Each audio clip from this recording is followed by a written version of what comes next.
अच्छा, अरबों ने क्या किया, उन्होंने कहा भाई हम काबे में नमाज पढ़ने ही नहीं देंगे इनको। और जाफर तैयार पहुंचे हुए हैं पढ़ने के लिए। अब सजदा करें तो उनके ऊपर कूड़ा फेंकें और उनको मारें पत्थर। तो और जाफर तैयार के लिए लिखा है इबादत के बड़े शौकीन थे। आके रसूलुल्लाह से कहा कि सरकार हो तो नमाज ही नहीं पढ़ने देते, हल्का बना लेते हैं, मजाक उड़ाते हैं, सीटियां बजाते हैं, क्या क्या करते हैं, कैसे नमाज पढ़ूं। तो कहा जाफर कुरान ये कहता है, अल्लाह ये कहता है कि हमारी ज़मीन तंग नहीं है। देखिए यहाँ से हिजरत का फ़लसफ़ा निकला। और अल्लाह कहता है हमारे सजदे के लिए वहाँ निकल जाओ जहाँ पुरसुकून अमन के साथ तुम हमारा नाम ले सको। तो जाफर अगर ये नहीं तुम्हें इबादत करने दे रहे हैं, अल्लाह का नाम नहीं, तो तुम यहाँ से निकल जाओ। जाफर ने कहा ठीक, कहाँ जाऊँ सरकार? का तुम अफ्रीका चले जाओ, जो आज का युगंडा है, अफ्रीका चले जाओ।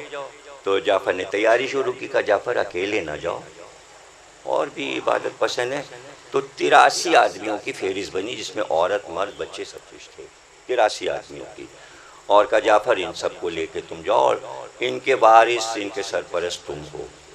तो उसमें बहुत से मशहूर लोग गए। उम्मे सलमा उम्मुल मोमिनीन भी उसी कारवां में थीं।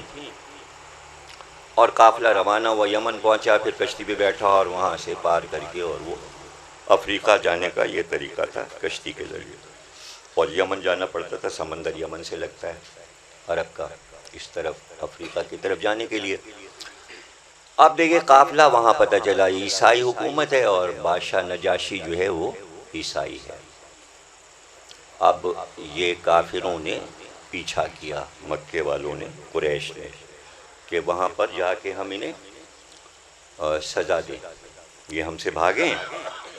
तो 3-4 आदमी वहाँ पहुँच गए नजाशी के पास, बादशाह के पास। नजाशी जो है वो खिताब है, नाम नहीं है, बल्कि अस्मई उसका नाम है स्वाद से। तो जैसे रूम के बादशाह को कैसर कहते थे, ईरान के बादशाह को किसरा कहते थे, इसी तरह अफ्रीका के बादशाह को नजाशी कहते थे। तो हर बादशाह नजाशी होता था, वो अपने अहद का नजाशी था। तो 4 मिसरे हज़रत अबू तालिब ने कहे। अब उस ज़माने में ज़राए अबलाग शायरी थी, जैसे आज अखबार, टेलीविज़न, कंप्यूटर है, उस ज़माने में शायरी ज़राए अबलाग, उससे पैगाम पहुँचता था। तो शेर फ़ौरन ज़बानी याद हो जाता था, मुल्को 1 हफ्ते के अंदर वो मशहूर हो जाता था। तो 4 मिसरे कहे कि नजाशी की तरफ मेरा बेटा जाफ़र गया है, पता नहीं उसने क्या सलूक मेरे बेटे से किया। बस 4 मिसरे कह दिए। वो शेर वहाँ तक पहुँच गया, नजाशी तक, अबू तालिब के। और जाहिर है कि वो समझ गया इशारा कि अबू तालिब क्या चाहते हैं। अब अबू तालिब तो अरब के बादशाह थे, वो अफ्रीका का बादशाह था। तो बादशाह की ज़बान भी समझता है, पैगाम भी समझता है। अब आप कहानी सुनने लगे, अब कहानी सुनने में लग गए, और हमारे लिए मसला पैदा करने वाले हैं, और कहानी आगे नहीं बढ़ने दे रहे हैं। आप ये बोलना है और मुँह से बोलते रहना, सलवात पढ़िए।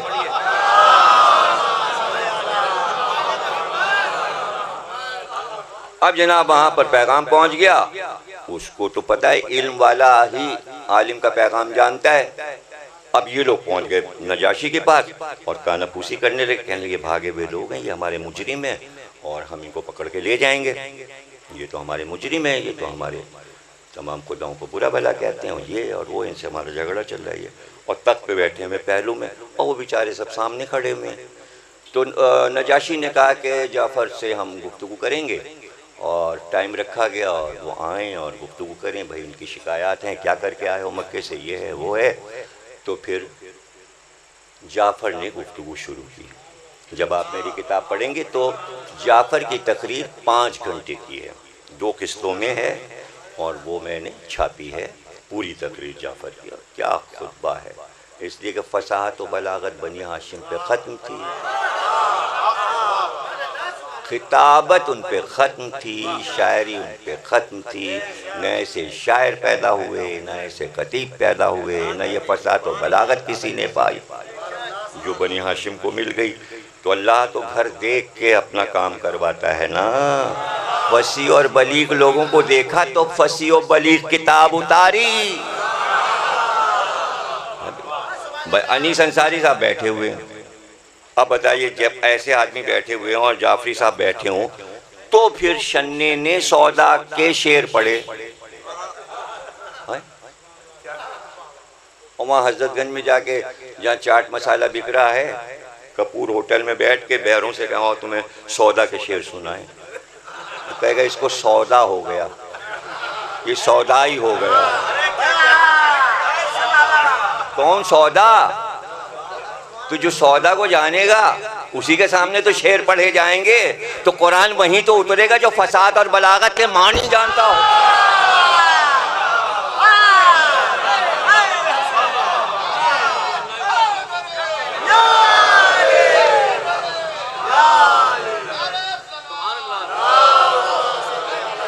और फिर जाफर ने पूरा माजी सुनाया और कहा, नजाशी सुन, ये जो सब तेरे सामने खड़े हैं, हम नहीं जानते थे कि हलाल क्या है और हराम क्या है, हम नहीं जानते थे नजिस पानी क्या है और पाक पानी क्या है।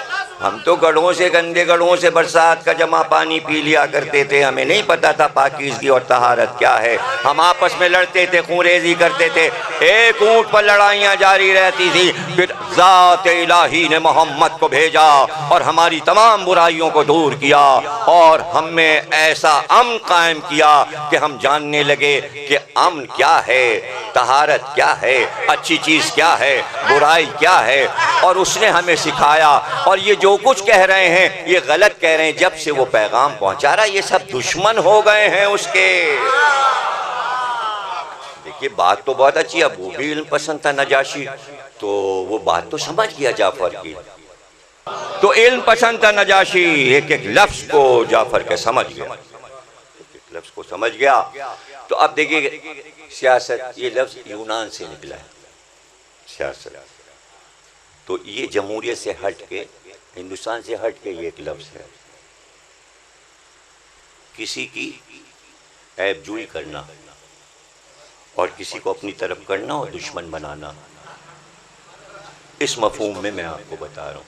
तो कान में वो आए हुए सफ़ीरों ने नजाशी को ये कहा, देखिए कमाल देखिएगा, देखा बादशाह मुतासिर हो गया, ऐसा ना हो मोहम्मद के पैगाम की तरफ रागिब हो जाए। तो कान में कहा, इनसे पूछिए तो ये ईसा के बारे में क्या कहते हैं।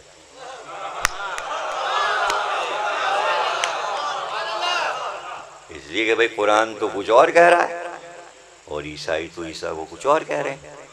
टकरा दिया, नहीं समझा, अकीदे की लड़ाई करवा दी, जहन में अकीदे की लड़ाई करवा दी। लड़ाई फ़िक़ा पे नहीं होती, लड़ाई फ़ुरू पे नहीं होती, लड़ाई अकीदे पे करवाई जाती है। लखनऊ का भी थोड़ा सा मसला है, ये हो सकता है ठीक ठाक जाफ़र की इस तकरीर की रोशनी में। नजाशी ने कहा, तुम्हारा मज़हब, तुम्हारी किताब हमारे ईसा मसीह के बारे में क्या कहती है। हाँ,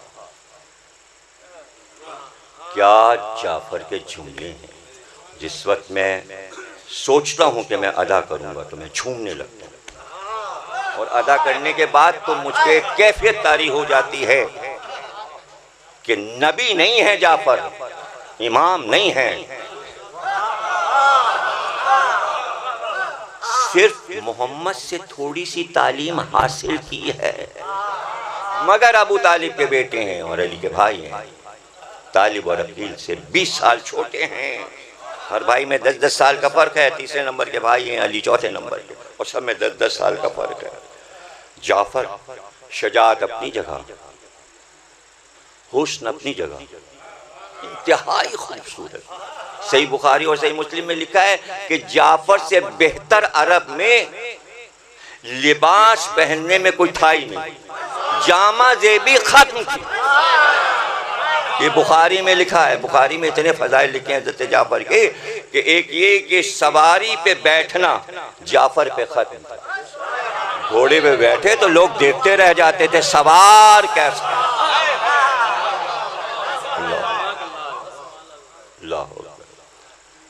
हुस्न, खूबसूरती, अमामा बांधे खड़े हुए, शमले लटके हुए, कबादोश पे कबा पहने में कमर कसी हुई है पटके से, तकरीर कर रहे हैं। बलन कामत, हुस्न में लाजवाब, फसाहत और बलागत, लहजा खूबसूरत। और ऐसे में पूछना तुम्हारा मजहब ईसा के बारे में क्या कहता है? इसलिए कि ईसाई तो कहते हैं कि भाई सूली पे चढ़े और उसके बाद सूली से उतारे गए और फिर उसके बाद तीसरे दिन जिंदा हो गए, और फिर यही तो है ना ईसाई अकीदा। और इस्लाम कहता है कि वो सूली चढ़े ही नहीं। तजाद देखिए, उस सिरे का अकीदा इस सिरे का अकीदा, दो अकीदे टकरा रहे हैं, कहाँ से ढूंढ के लाए? इसके मतलब काफिर कुरान बहुत गौर से सुन रहे थे सियासत लड़ाने के लिए, कि उन्हें पता है कि सूरह मरियम है कुरान में 19वां सूरा जिसमें हज़रत ईसा पे बात हुई है, मोहम्मद ने किया है, तो सुना तो है खुतबा, सूरा सुना है। तो नजाशी ने कहा क्या कहता है तुम्हारा मतलब? हज़रत ईसा ने फरमाया ये फरमाया, हज़रत मरियम ने ये फरमाया, 19वां सूरा। जाफर तैयार ने जवाब दिया नजाशी का, काय बादशाह सुन। कहा छोटा सा जुमला और मानियों बयान के लिहाज से कई हजार शहर आबाद हैं। इस जुमले में जाफर के ढूंढिए के मानियों बयान के कितने शहर इस जुमले में आबाद हैं, ढूंढ लीजिए। नजाशी, ईसा अल्लाह का एक कलमा थे। कुरान ने कहा ईसा अल्लाह के कलमा थे। जाफर वही दोहरा रहे सूरह मरियम की आयत, कहते हैं नजाशी ईसा अल्लाह का एक कलमा थे और अल्लाह ने वो कलमा कुंवारी मरियम के दिल पे इल्का किया। विलादत की तहारत को देखो कैसे बयान हुआ। यह है फसाहत, यह है बलागत। इल्का किया था, इल्का किया। इल्का यानी वही, ऐसा कलमा जिसकी वही हो गई माँ पर। कोई पैदाइश वो ये सब बेकार बातें, कुरान ने सब नहीं बताई। बस मलक ने आके ये कहा मरियम अल्लाह ने तय किया है अल्लाह तुम्हें बेटा देगा। उसी जुमले को अपनी फसाहत में कैसे सुना दिया। जैसे ही जाफर ने ये कहा नजाशी झूमने लगा। उसके ईसा और उसके मरियम की ऐसी तारीफ कहाँ हुई थी? ऐसी तारीफ तो इंजील ने भी नहीं की थी। वो तो हैरान हो गया और उतरा तक से और उतर के जमीन पे बैठ गया। और तमाम चारों तरफ जितने अफ्रीकन्स खड़े थे सबकी आंख से आंसू बह रहे थे। नजाशी भी फजाइल अपने नबी और नबी की माँ की सुनकर रोने लगा। ये खुशी के आंसू होते हैं, है ना। जब आप कभी सुनते हैं कि फ्रांस के किसी स्कॉलर ने हुजूर की तारीफ की तो आंख में आंसू आ जाते हैं। ये एक नफ्सियाती चीज़ है। उसके भी आंसू आ गए। ज़मीन पे बैठा वहाँ एक तिनका पड़ा था, वो तिनका उठाया उसने और कहा अहले दरबार, हमारा जो अकीदा है, इंजील जो कहती है ईसा और मरियम के बारे में और जो कुछ जाफर ने कहा, इन दोनों बयानात में इस तिनके के बराबर भी फर्क नहीं। अब देखिए मैंने क्या कहा था, जुमला मैंने कहा था जहां अकायद की लड़ाई हो वहां दोनों तरफ के अकायद ऐसे बयान कर दो कि तिनका बराबर फर्क ना हो।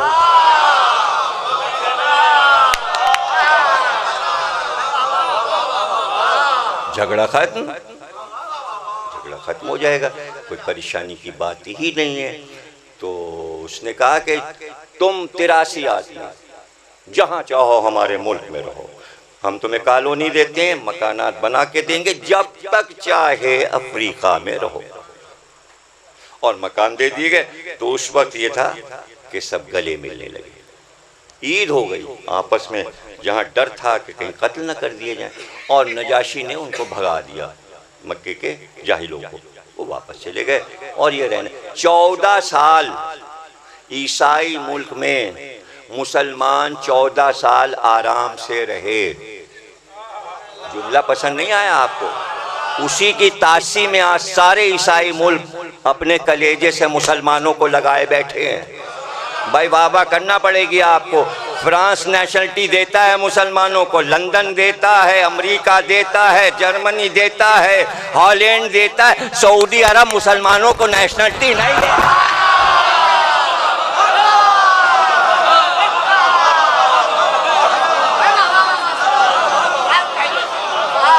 और फिर आज़ादी, मस्जिद बनाओ, नमाज करो, तरावी करो, जुलूस निकालो, आशूर मनाओ, मातम करो। तो कौमें कैसे जिंदा रहती हैं पहले सीखें तो मुसलमान। उनका क्या ताल्लुक है मुसलमानों से और गले लगा रहे हैं? ईसाई मुसलमानों को गले लगा रहे हैं और मुसलमान को गले नहीं लगा पा रहा, बल्कि गले काट रहा है। कभी कुवैत में, कभी यमन में, कभी यहाँ, कभी वहाँ, और वो भी अल्लाह के घर में बम के धमाके। क्या इस्लाम का नाम मुसलमानों ने रोशन किया है। बम के जरिए इस्लाम का चिराग जला रहे हैं।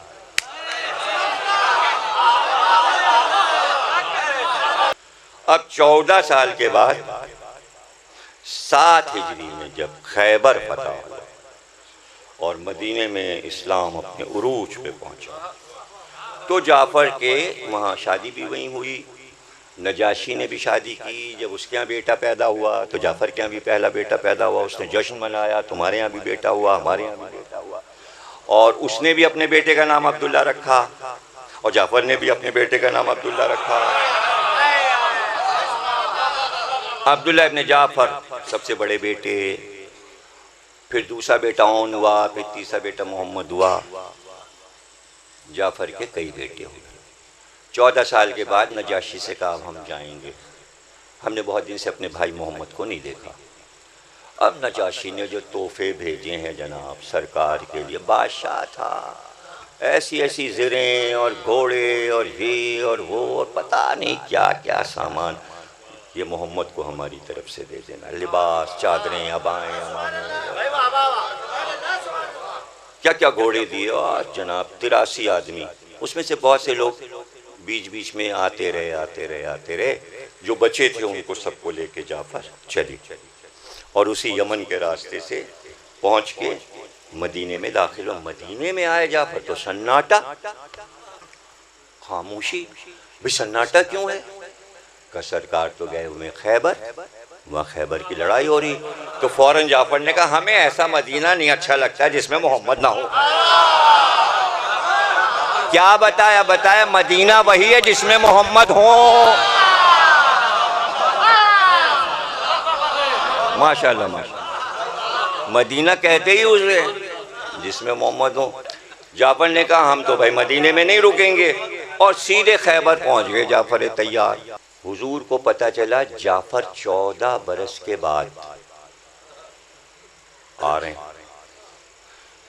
तो सवाल ये क्या काम करके आ रहे हैं?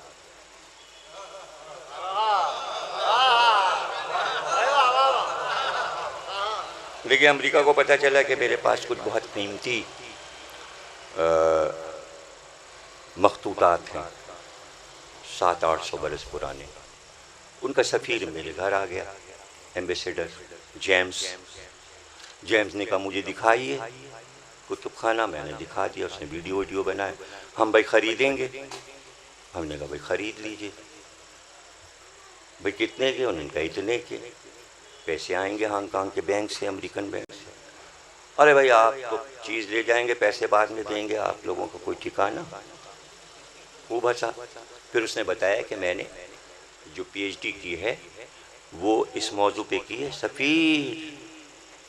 सफ़ीर एम्बेसडर मुझे बता रहा है मैंने PhD की है अफ्रीका में इस्लाम की आमद कैसे हुई। ये मौजू मेरा वर्जीनिया यूनिवर्सिटी में PhD का मौजू था। समझिए आप? तो इस्लाम की पहली ईंट रखी जाफ़र ने अफ्रीका में कि आज बर्रे आज़म ला इलाहा कह रहा है। किसने कहलवाया? जाफ़र। तो हुजूर को मालूम है कि जाफ़र क्या काम करके आ रहे हैं। और खैबर की फतह के बाद एक और कौम खामोश बैठ गई जो इस्लाम की दुश्मन थी। तो एक तरफ ईसाई, एक तरफ यहूदी। ये काम अली ने किया, वो काम जाफर ने किया। अब हुजूर का ही तो काम किया, अल्लाह का काम किया ना। हुजूर ही तो पैगंबर है। हुजूर ने फरमाया कि जाफर के इस्तकबाल को हम आप चलेंगे। तो जनाब अली हमने फरमाया इस्तकबाल हम करेंगे, हम करेंगे इस्तकबाल। अब जाफर को पता चला हुजूर खुद आ रहे हैं इस्तकबाल को, बड़ा भाई आ रहा है, पैगंबर आ रहा है इस्तकबाल को। तो अब सामने नजर आए जाफर। जैसे ही हुजूर पे नजर पड़ी, जाफर ने चाह के घोड़े से उतर जाएं, पाप्यादा हो जाएं। दौड़ के सरकार ने आगे बढ़ के लजाम को, जाफर घोड़े से नहीं उतरना, ऐसे ही बैठे रहो। और लजाम को पकड़ लिया और घोड़े को लेके चले का, जाफर घोड़े पे बैठे रहो। लगता है बारात जा रही है, दूल्हा है और दूल्हा के घोड़े को कोई पकड़ के ले जा रहा है। तो बाबा ये तो फसाद व बलागत की बारात आ रही थी जो कलमा पढ़वा के कालों से आई है। अब तवज्जो कीजिएगा, सरकार घोड़े को लेकर चले और वो मंजिल आई जहां जाफर घोड़े से उतरे। जैसे जाफर घोड़े से उतरे, एक तरफ अली खड़े हुए थे, एक तरफ जाफर खड़े थे। वो यूं कहूँ, अगर नैयर साहब को शेर कहना हो तो मैं कवाफी दे दूं। एक तरफ जाफर थे, एक तरफ हैदर थे, बीच में पैगंबर थे। और एक बार दोनों हाथों को उठाया और एक हाथ अली के गले में डाला, दूसरा हाथ जाफर के गले में, और उसके बाद इतने करीब किया कि दोनों को सीने से लिपटा लिया। लिपटाने के बाद एक बार इधर देखा और एक बार इधर। कभी पैगंबर ने जाफर को देखा, कभी हैदर को देखा। और अब बुखारी में हदीस आ गई हज़रत अबू हुरैरा की, सरकार ने फरमाया मुझे नहीं मालूम किस बात की खुशी ज्यादा है, हैदर के खैबर फतह करने की खुशी ज्यादा है या जाफर के अफ्रीका से वापस आने की खुशी। मुझे नहीं मालूम खुशी किस बात की, दोनों का काम बराबर है। उन्होंने तलवार बगैर चलाए वहां कलमा पढ़वाया, इन्होंने जुल्फ़िकार के जौहर दिखा के कलमा पढ़वाया। गोया अमन हो गया दीन के लिए। ये हैं जाफर और ये हैं हैदर। अब हम मौता के मैदान से चले, पता चला 2 घंटे की मुसाफत पर सराय मजूर पहुंचना है। सराय मजूर पहुंचे और वहाँ रोज़े में हज़रत जाफ़र के दाखिल हुए। और वो ज़री कराची से बन के गई है कि जो सोने और चांदी की बनी हुई है, जो जाफ़र की कब्र पे रखी गई। और 3 सहाबी वहाँ, अब्दुल्ला इब्न रवाहा और ज़ैद बिन हारिसा, और बीच में जाफ़र की कब्र है, रोज़ा है। और उस पर वो जो ज़री है उसके अंदर 3000 याकूत से आयात लिखी। और ये खोजों और बोरियों ने ये ज़री चढ़ाई। इत्तेफाक से जब मैं रोज़े में पहुंचा तो 3 बोरी नोहा पड़ रहे थे हज़रत अब्बास के हाल का, इसलिए कि दोनों के मसाइब एक हैं। अलम संभालते हुए जाफ़र के भी बाजू कटे और अलम संभालते हुए अब्बास के भी बाजू कटे। और दोनों के लिए यह हदीस है कि अल्लाह ने जाफ़र को ज़मरुद के 2 पर अता किए जिससे वो जन्नत में परवास करते हैं, इसलिए उन्हें तैयार कहते हैं। तैयार है तैर से, यानी उड़ने से। तकरीर खत्म हो गई।